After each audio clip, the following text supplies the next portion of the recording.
నమస్తే తెలంగాణ ప్రజలకు. మనం ప్రస్తుతం వచ్చేసి జడ్చర్ల నియోజకవర్గం వంటి 14వ వార్డులో ఉన్నాం. ఇక్కడ చూసుకుంటే టౌన్ ప్రెసిడెంట్ సప్న మల్లికార్జున గారు ఉన్నారు. వారు అసెంబ్లీ ఎలక్షన్లో ఎమ్మెల్యే అనిరుద్ రెడ్డిని గెలిపించడానికి ఎట్లా కష్టపడ్డారు, ఏమైనా సమస్యలు ఎదుర్కొన్నారా, ప్రతి ఇంటికి వెళ్ళి ప్రతి ఓట్ బ్యాంకింగ్ అడగడానికి ఎట్లా కష్టపడ్డారు, 10 సంవత్సరాల బీఆర్ఎస్ గవర్నమెంట్కి ఇప్పుడున్నటువంటి కాంగ్రెస్ గవర్నమెంట్కి తేడా ఏముంది, అధికారంలో లేకుండా కూడా అనిరుద్ రెడ్డి ప్రతి కార్యకర్తకు అండగా ఉండేవాడా, ఏమైనా సమస్యలు వస్తే తీర్చేవాడా అనేది వారిని అడిగి తెలుసుకుందాం. నమస్తే మేడం. నమస్తే మేడం, మీరు రాజకీయ ప్రస్తుతం మీ టౌన్ ప్రెసిడెంట్గా ఎట్లా వచ్చారు మేడం కాంగ్రెస్లోకి? నమస్తే, నా పేరు స్వప్న, 14వ వార్డు మహిళా ప్రెసిడెంట్ని. ఎలక్షన్లలో అనిరుద్ అన్నకి ఫుల్ సపోర్ట్ చేసినాము. ప్రతి వార్డు తిరిగి నేను గెలిపించుకోవాలని. అనిరుద్ అన్న కార్యకర్తలకి ఎమ్మెల్యే కాకముందు కూడా బాగా సపోర్ట్ చేసిండు, ఇప్పుడు కూడా మాకు అండగానే ఉండు. ప్రచారాలకు వెళ్ళేటప్పుడు కూడా మా టీఆర్ఎస్ వాళ్ళు కాంగ్రెస్ మా ఎమ్మడి తిరిగే వాళ్ళని కూడా బెదిరించిండు. కాంగ్రెస్ ఎమ్మడి మీరు పోతే మీకు పథకాలు రావు, డబుల్ బెడ్రూమ్ ఇల్లు ఇయ్యము, మీకు ఏవి పథకాలు అందవని బెదిరించినా కానీ కొందరు ధైర్యం చేసి మా ఎమ్మడి వచ్చారు.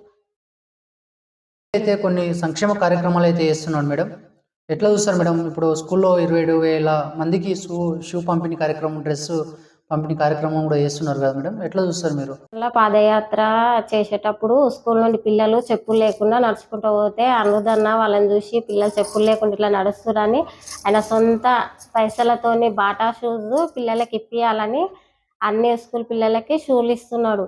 అనిరుద్ అన్న ఇట్లా పిల్లలకి లేని వాళ్ళ బీద పిల్లలకి షూలు ఇవ్వడము మాకు చాలా ఆనందంగా ఉంది. అన్న ఇట్లనే షూలు ఇస్తాడు, ప్రతి పిల్లలకి అండగా ఉంటాడు.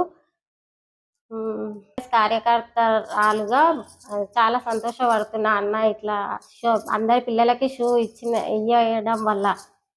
మేడం, అసెంబ్లీ ఎలక్షన్లో మీరు ప్రచారంలో భాగంగా ప్రతి ఊరికి అన్నతో పాటు వెళ్ళింటారు కదా మేడం, ఏమన్నా సమస్యలు ఏమన్నా ఎదుర్కొన్నారా మేడం మీ ప్రచారంలో భాగంగా? ప్రజాహిత పాదయాత్ర పత్తెపురం మైసమ్మ నుండి స్టార్ట్ చేసినాము. అన్నెమ్మడి మేము ప్రతి వార్డులలో విలేజ్లలో పాదయాత్రలో పాల్గొన్నాము. నసీర్లాబాద్లో కొంచెం మా ఊరు సర్పంచ్ కొంచెం మా ఎమ్మెల్యే పైన దాడి చేసిండు. అలా అందరికి కొంచెం మాకు కూడా చిన్న చిన్న గాయాలు తగిలినాయి. మేము కూడా ప్రతి అవర్లో ఎదుర్కొన్నాం సమస్యలు. 10 సంవత్సరాల కాంగ్రెస్ పార్టీలో ఉన్నటువంటి సీనియర్ 14వ వార్డు కాంగ్రెస్ నాయకులు మల్లికార్జున గారు ఉన్నారు. వారిని అడిగి తెలుసుకుందాం, గత 10 సంవత్సరాల బీఆర్ఎస్ పరిపాలన ఎట్లుంది, ఇప్పుడు వచ్చినటువంటి కాంగ్రెస్ 9 నెలల కాంగ్రెస్ గవర్నమెంట్ ఎట్లా ఉంది, ఇంకొకటి అసెంబ్లీ ఎలక్షన్లో అనిరుద్ రెడ్డిని గెలిపించడానికి తన వంతు పాత్రగా ఈ 14వ వార్డు నుంచి కానీ ఇక్కడ టౌన్లో కానీ తన వంతు పాత్ర ఏమైనా ఉందా అనేది అన్నని అడిగి తెలుసుకుందాం. నమస్తే అన్న. నమస్కారం అన్న, మీరైతే చూసింటారు గత 10 సంవత్సరాల పరిపాలన, ఇప్పుడున్నటువంటి కాంగ్రెస్ గవర్నమెంట్ ఎట్లా ఉంది అన్న, తేడా ఏమైనా కనిపిస్తుందా? గత ప్రభుత్వంలో అన్ని హామీలు తప్ప పనులు ఏం సాగలేవు. ఎక్కడ చూసినా శిలాఫలకం. ఆ పలకానికి మా ప్రజెంట్ ఎమ్మెల్యే జనంపల్లి అనిరుద్ రెడ్డి గారు ఎక్కడ పోయినా శిలాఫలకానికి పాలాభిషేకం చేసిండు. ఏంటంటే పనులు కాలే, ఆయన కొబ్బరికాయ కొట్టడమే ఆయన వంతు, పనులు చేయడం ఆయన వంతు కాదు. ఇప్పుడు వచ్చింది అన్న కాబట్టి ప్రతి దగ్గర ఏమంటుండు, నేను ఫండ్ తీసుకొని వచ్చే పనులు చేస్తా, కాబట్టి పనులు చేసేటప్పుడు వస్తా అని. ఎక్కడ అభివృద్ధి అంటే అక్కడ ప్రత్యక్షమవుతుంది. కాబట్టి అప్పుడు పనులు కాలేవు, ఇప్పుడు పనులు అయితే ఇంకా అద్భుతంగా అయితే జడ్చర్లను కూడా ఓ రోల్ మోడల్ గా తీర్చిదిద్దుతాడు ఎవరు అనిరుద్ అన్న. ఆ నమ్మకం మాకుంది. ఓకేనా.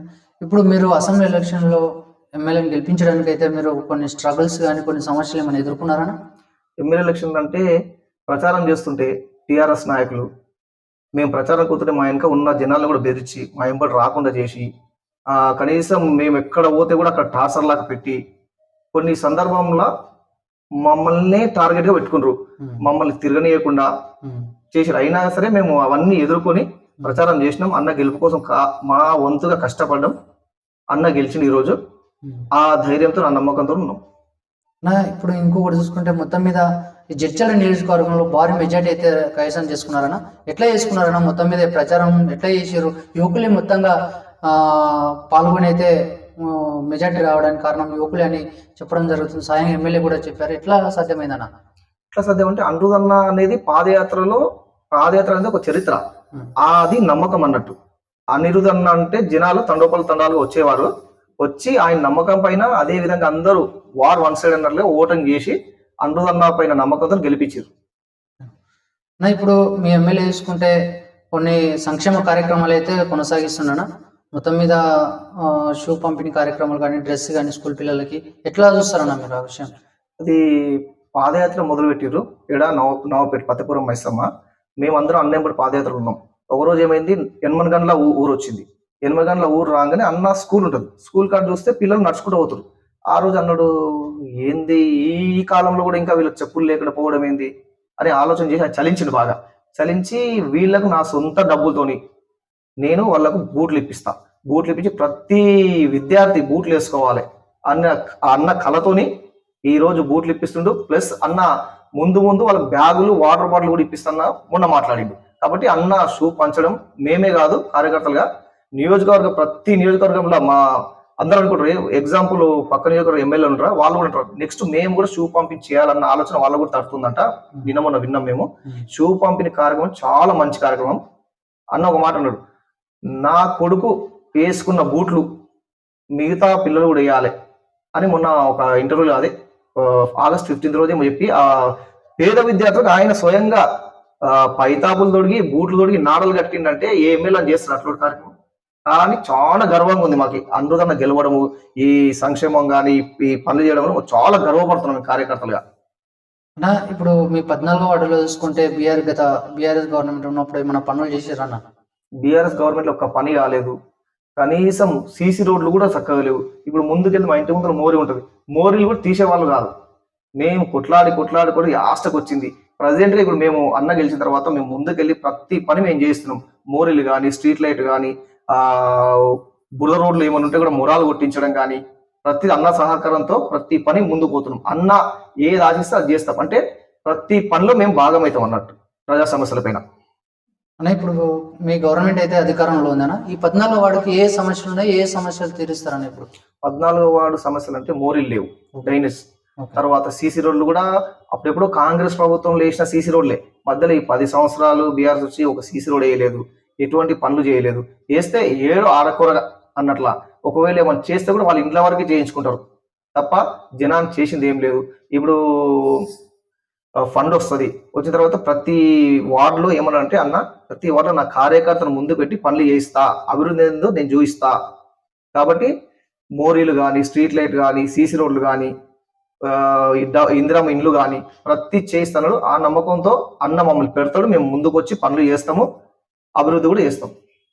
ఇంకోటి, మీ ఎమ్మెల్యే నాకు ఎస్కాట్ కూడా వద్దు, కార్యకర్తలే నాకు ఎస్కాట్ అనే మాటలు కూడా చెప్పడం జరిగింది. మీరు ఎట్లా చూస్తారు నా విషయం? ఎస్కాట్ వద్దు అని ఎందుకనంటే, అన్న వస్తే కానిస్టేబుల్ రావాలి, ఎస్ఐ రావాలి. వాళ్ళు ఇక్కడ ఉంటే మిగతా జనాలు పోలీస్ స్టేషన్కి వస్తే వాళ్ళకి సమస్యలు ఏమన్నా ఉంటే ఆ సిబ్బంది ఇక్కడ ఉంటే అక్కడ చూసుకునే వాళ్ళు ఎవరు సమస్యలు. కాబట్టి నా కార్యకర్తలు ఉండరు, నేను ధైర్యంగా పోతా. నేను ఎటువంటి అవినీతి పరుని కాదు. ఇంకో విషయం ఏంటంటే నేను స్ట్రేట్ ఫార్వర్డ్. కాబట్టి నాకు ఎవరు, నేను ఎటువంటి చేయని తప్పులు చేయను. కాబట్టి ముందుకు పోతున్నా. నా కార్యకర్తలు నాకు ఎవరు అడ్డు కాదు. ఈ ఎస్కాట్ నాకు ఎందుకు? వాళ్ళు స్టేషన్లో ఉంటే ప్రజా సమస్యల పైన వాళ్ళు ఏమన్నా ఉంటే వినతులు తీసుకుంటారు, ఆ సమస్యలు తీరుస్తారు. కాబట్టి నాకు ఎస్కాట్ అవసరం లేదని చెప్పిండు. గత ప్రభుత్వాలు ఏమన్నా భూ ఆక్రమణలకు గురైతే ఇప్పుడు ఏమన్నా అవి సాల్వ్ అవుతున్నాయన్నా? ప్రెసెంట్ గా గంగాపూర్ రోడ్ లా సత్యనారాయణ స్వామి టెంపుల్ ఆ ఏరియాలో బీఆర్ఎస్ నాయకులు లింగన్న గౌడ్ అనేది ఒక ఆయనది ల్యాండ్ కబ్జా చేశారు, ప్లాట్.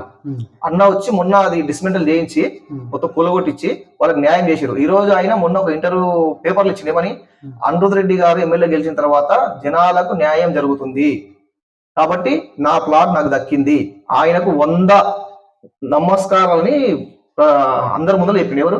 లింగన్న గౌడ్. కాబట్టి ఎలాంటి అవినీతి జరగదు, ఏం కబ్జాలున్నా కూడా ఇడిపియడానికి అన్న ముందుంటాడు. ఇంకొకటి, మన స్టేట్ గవర్నమెంట్, మీ స్టేట్ గవర్నమెంట్ కూడా కాంగ్రెస్ ప్రభుత్వం కూడా మీ రేవంత్ రెడ్డి సీఎంగా ఉండి ఇప్పుడు కొన్ని హైడ్రా నాయకత్వంలో కొన్ని అక్రమ కట్టడాలు కూడా కూల్చివేస్తున్నారన్న, ఎట్లా చూస్తారన్న ఆ విషయం కూడా? అది బాగుంది. ఏంటంటే అక్రమంగా నిర్మించిన కానీ చెరువులు కబ్జాలు అవన్నీ ఉంటే దాన్ని విడిపించడము, కూలగొట్టేయడము, అది మంచి పని. అది ఇంకోటి పేదవాళ్ళు ఎవరైనా కట్టుకుంటూ కూడా అవి కూడా కూల్చేస్తున్నారు, పెద్ద నాయకుల కట్టడాలు కూడా కూల్చేస్తున్నారన్న. మరి ఇప్పుడు ఎట్లా చూస్తారన్న ఆ విషయాన్ని? కొంత పేదవాళ్ళు కట్టుకుంటారంటే వాళ్ళకి కూల్చేస్తే ఇబ్బంది కలగొచ్చేమో కదా వాళ్ళు? ఇబ్బంది అంటే ఏదైనా జనానికి న్యాయం జరగాలి, పేదవాళ్ళు ఉన్నవాళ్ళని కాదు. ఆడ అక్రమాలు అనేటివి జరిగిందంటే అది చేయడం కరెక్టే. ఒకవేళ వాళ్ళకు పేదవాళ్ళు మోసపోతే వాళ్ళకి న్యాయం కూడా చేయొచ్చు. కానీ అలా అని పేదవాళ్ళ మంది ఇప్పుడు ఏం ఇంకా చేస్తాడు కూడా కరెక్ట్ కాదు. వాళ్ళకు న్యాయం చేస్తారులేండి.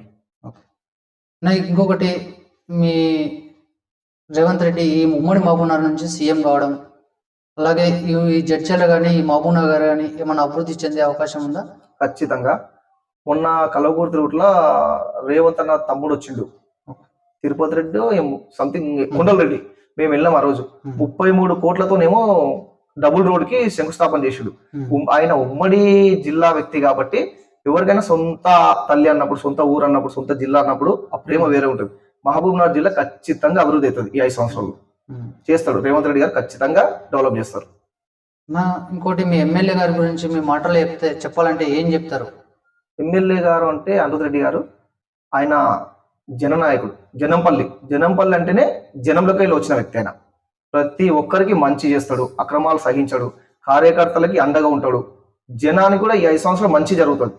ఆయన ఒకటే, నాకు ఏమి అంటే ఏమంటాడంటే ఆయన, నాకు దేనిపైన ఆశ లేదు, నాకు దేవుని దయ వల్ల ఉన్నకాడికి ఉంది, నేను జనసేవ చేయాలి, ప్రజాసేవ చేయాలి. అంటే ఆయన వచ్చిందే ప్రజల సేవ కోసం, వేరే ఆశించి ఏమి ఉండదు, ప్రజాసేవ. ఆయన ఎమ్మెల్యే కాకముందు కూడా సోషల్ సర్వీస్ చాలా చేసిండు. ఎవరికన్నా ఏమైనా అయితే అదేంటి బాలనగర్లోనే ఒక రమేష్ ఉంటాడు. రమేష్ యాక్సిడెంట్ అయితే సొంత నిధులు 6 లక్షలతో ఖర్చు పెట్టి వాళ్ళు బ్రతికించిన బాబుని. తర్వాత మిగతా విద్యార్థులకు సొంత డబ్బులు, ఇక్కడ పాత బజార్ ఉంటుంది, ఒక ఆయన వాకింగ్ చేసుకుంటా చనిపోయిండు. వాళ్ళ ఇంటికి వెళ్ళి ఆ పిల్ల చదువుకు పెట్టిండు. అంటే ప్రతిదీ ఆయన సొంతంగా ప్రతిదీ చేస్తాడు అన్నట్టు. మీ వార్డులో ఏమైనా చేసిండా? మా వార్డులో చేసిండు. అధికారంలో లేనప్పుడు చేసిండు, ఉన్నాక కూడా చేసిండు. లేనప్పుడు కూడా ఏమున్నా మా వార్డులో ఏమున్నా నాకు చెప్తుండే, ఫోన్ చేస్తుండే. మళ్ళీ ఇట్లా నేను విన్నా అది సమస్య ఉంది వెళ్ళా అంటే అన్న చెప్తే అన్న ఆదేశాలతో ముందుకు వెళ్ళి పనిచేస్తుంటుంది. ఎవరికి ఏం ఇబ్బంది అయినా మేము కాంగ్రెస్ పార్టీ తరఫు నుంచి వాళ్ళకి చేసే సాయం మేము చేస్తుంటాం. మొత్తం మీద అయితే మీరు కాంగ్రెస్ పార్టీ కోసం సీనియర్ నాయకులు ఉన్నారు. ఏమన్నా ఈ గత ప్రభుత్వాల నుంచి కానీ గత 10 సంవత్సరాల నుంచి కానీ మీరు ఏమైనా ఇబ్బందులు ఎదుర్కొన్నారా? ఇబ్బందులు అంటే కేసీఆర్, మొన్న టీఆర్ఎస్ ప్రభుత్వం కేసీఆర్ ముఖ్యమంత్రి ఉన్నప్పుడు ఎప్పుడు మంత్రి వచ్చినా ముఖ్యమంత్రి వచ్చినా ఏమైనా ధర్నాలు ఉన్నా తెల్లవారుజామున 4-5 గంటలకు లేకపోతే 2 గంటలకు వచ్చి మమ్మల్ని పోలీసు వాళ్ళు తీసుకుపోయి మొత్తం పోలీస్ స్టేషన్లో. మొన్న మహబూబ్నగర్ లాస్ట్ కేసీఆర్ సీఎం ఉన్నప్పుడు మహబూబ్నగర్ కేసీఆర్ వస్తుండు, రేపు సాయంత్రం ఆయన వస్తుండే ఈరోజు తెల్లవారుజామున మమ్మల్ని తీసుకుపోయి DT ట్రైనింగ్ ఉంటుంది కదా, దాంట్లో పెట్టి కేసీఆర్ వెళ్ళిపోయినాక మమ్మల్ని ఇచ్చారు. అంటే ఏమైనా ప్రతిది ఇబ్బంది మాకు. టీఆర్ఎస్ ప్రభుత్వంలో ప్రతిది ఇబ్బంది. ఏడవైనా MR ఆఫీస్లో పోయినా పనులు కాకుండా కనీసం మున్సిపల్లో పోతే కూడా మమ్మల్ని బయట పెట్టి ఆ టీఆర్ఎస్ వాళ్ళు లోపల ఉంటుండే. వాళ్ళంతా మాట్లాడిన తర్వాత కూడా కమిషనర్ వాళ్ళు కూడా మమ్మల్ని కలవకుండే. అట్లా సమస్య ఉంటుండే మాకు. ఇంకొకటి, మీ జడ్చర్లకు మెయిన్ సిగ్నల్ గడ్ అన్న, ఇక్కడ బ్రిడ్జి అనేది ఉంటుంది అన్న. అవును, పట్టాల పైన ఆ బ్రిడ్జి అనేది 10 సంవత్సరాల అట్లే ఉందన్న. ఇప్పుడు ఏమన్నా కార్యక్రమం జరుగుతుందేమని నేను అనుకుంటున్నా. ఎందుకంటే మీ ఎమ్మెల్యే కూడా హామీ ఇవ్వడం జరిగిందంట. మరి ఎట్లా ఇప్పుడు ఆ పనులు స్పీడప్ అవుతున్నాయనా? స్పీడప్ అవుతున్నాయి కాబట్టి అది వేస్తారు కదా రైల్వేది, స్పీడ్ అయితే తొందరలో అయిపోతుంది కూడా. ఎందుకని గత 10 సంవత్సరాల నుంచి బీఆర్ఎస్ గవర్నమెంట్ అధికారంలో ఉంది కదా, ఎందుకు చేయలేకపోయింది ఆ పనులు? అంటే వాళ్ళు ఒకటే, కొబ్బరికాయ కొట్టడం వరకే వాళ్ళ పని, హామీలు ఇవ్వడమే, అమలు చేయడం వాళ్ళ వల్ల కాదు. కాబట్టి అది అలాగే స్లో ఉంటుంది. ఇప్పుడు పనులు అనేది ఇప్పుడు జరుగుతాయి, వేగవంతం అయితే. ఇప్పుడు మీరు లోకల్ బాడీ ఎలక్షన్లు కాకుండా కౌన్సిలర్గా ఏమన్నా పోటీ చేసే అవకాశం ఉందా? మీకు అవకాశం వస్తే హైకమాండ్ ఆదేశిస్తే కానీ, మీకేమన్నా ఇంట్రెస్ట్ ఉంటే కానీ మీరేమన్నా పోటీ చేసే అవకాశం ఉందా? పోటీ చేసే అవకాశం ఉంటే మొన్న 2021లో మా 14వ వార్డు నుంచి మేము నామినేషన్ వేసినాం. అనిరుద్ అన్న ఏమన్నాడు, మళ్ళీ ఒక్కసారి ఆమెకు ఛాన్స్ ఇయ్యి అంటే, ఒక వ్యక్తి ఉండే, ఛాన్స్ ఇవ్వండి, నెక్స్ట్ నీకు ఏజ్ అయిపోలేదు, నెక్స్ట్ నీకు అవకాశం ఇస్తా అని అన్న చెప్పిండు. చెప్పినందుకు మేము పక్క వార్డుకు పోటీ చేసి అక్కడ ఓడిపోయినాం. కాబట్టి ఏంటంటే ఇక్కడ మా బలగం ఉంటుంది, మా 14th వల్ల మా బలగం ఉంటుంది, మా కులస్తులు వాళ్ళు వీళ్ళు ఉంటారు కదా, మాకు గెలిచే అవకాశాలు ఉంటాయి. ఈసారి మేము అవకాశం కోరుకుంటున్నాం. అన్న మాకు ఆ ఛాన్స్ అవకాశం ఇస్తారన్న నమ్మకంతో కార్యాచరణ కూడా సిద్ధం చేసుకుంటున్నాం. అలాగే ముందు పోతున్నాం.